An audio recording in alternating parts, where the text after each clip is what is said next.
If you were using the internet around 2004, you are probably familiar with an infamous website known as picnicday.com and the urban legends of its hijacking.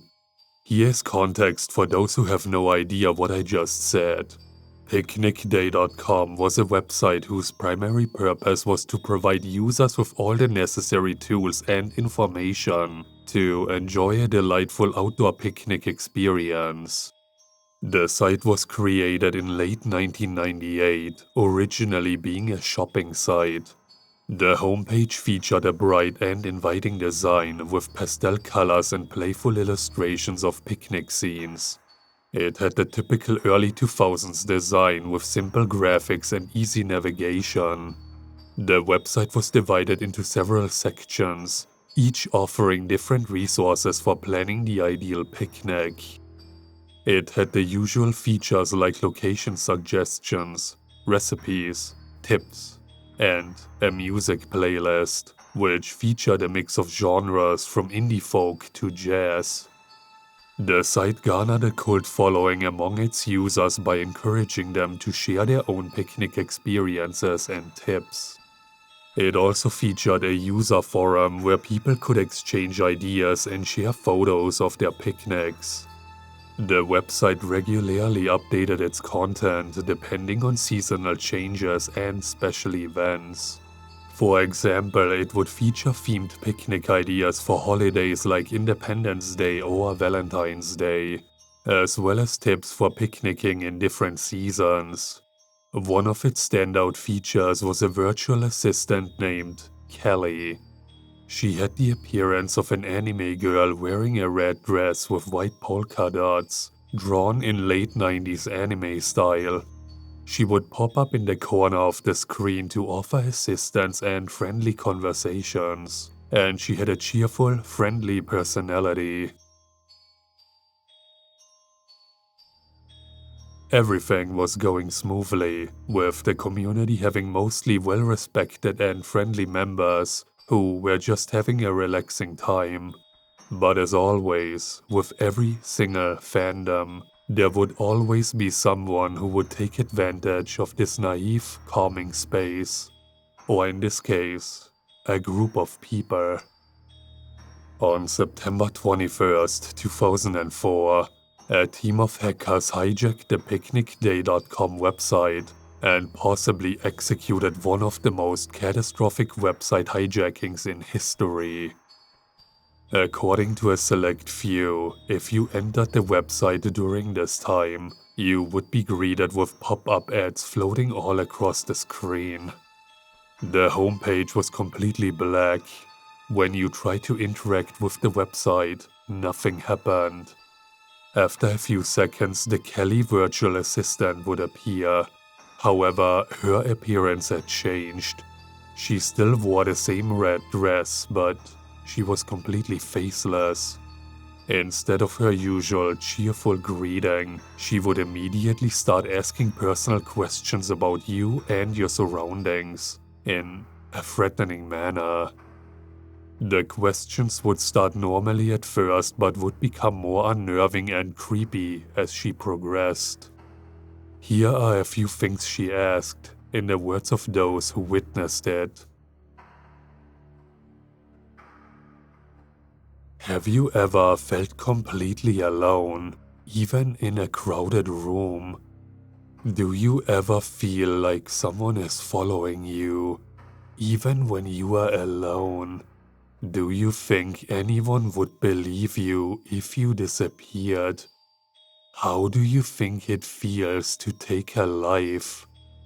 How often do you check your logs before going to bed?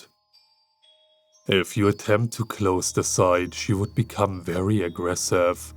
She would download and run extremely destructive viruses on your computer without your permission.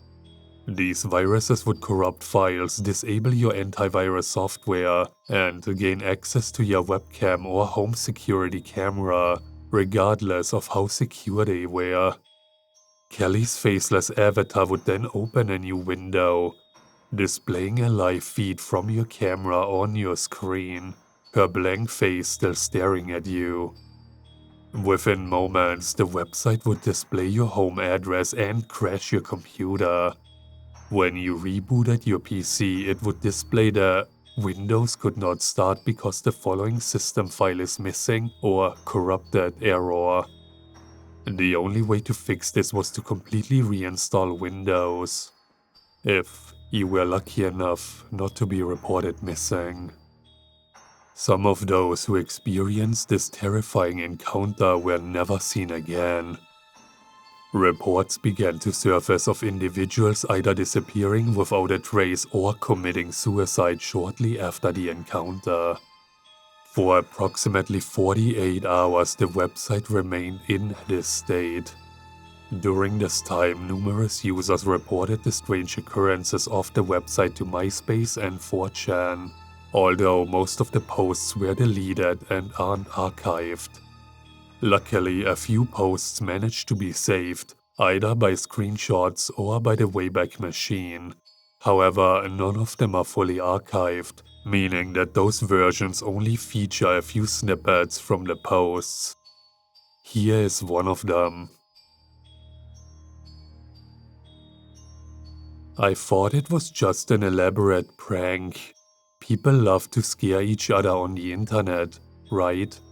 But when I clicked on the site, everything went dark.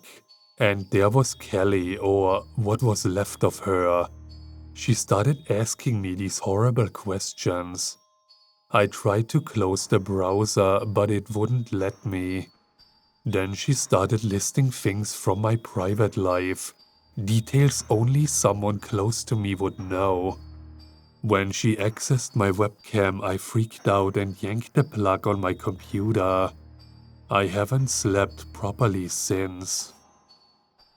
Authorities and cybersecurity experts scrambled to shut down the site and identify the culprits behind the attack. Unfortunately, the attackers were never caught or identified, leaving the case cold. Fortunately, the website was taken down, although the damage was already done. Thousands of computers were reported infected and well over hundreds of cases of disappearances and deaths happened. The hijacking was estimated to have caused monetary damages reaching approximately 2.5 million. This figure includes the cost of the following crimes: destruction of data and hardware, identity theft and fraud, security enhancements, lost productivity, legal and investigative costs, psychological impact, and therapy. The event went viral, with news stations from all around the world covering the topic and spreading awareness about not only the site, but also the possible dangers you might face on the internet. Despite its popularity and wide coverage, there's no surviving concrete proof of the hijacking happening anywhere, leaving the whole incident an urban legend and later forgotten.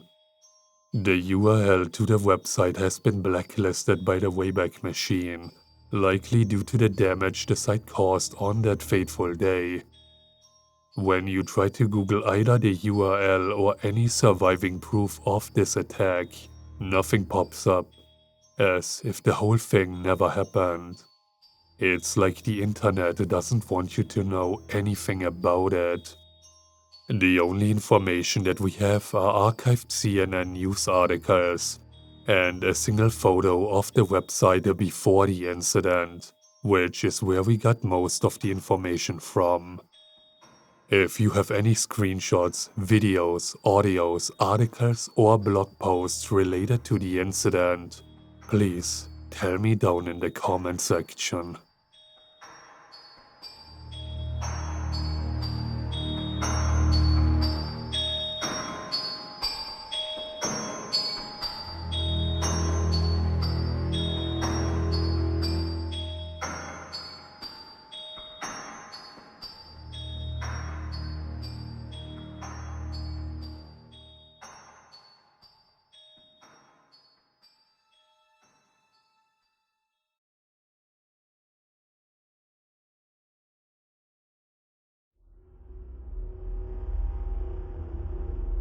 If you enjoyed this video, please leave a like, comment, and subscribe to the channel, because there are more chilling tales to be told. Also check out my other social media profiles. The links for those are down in the description. Thanks for listening.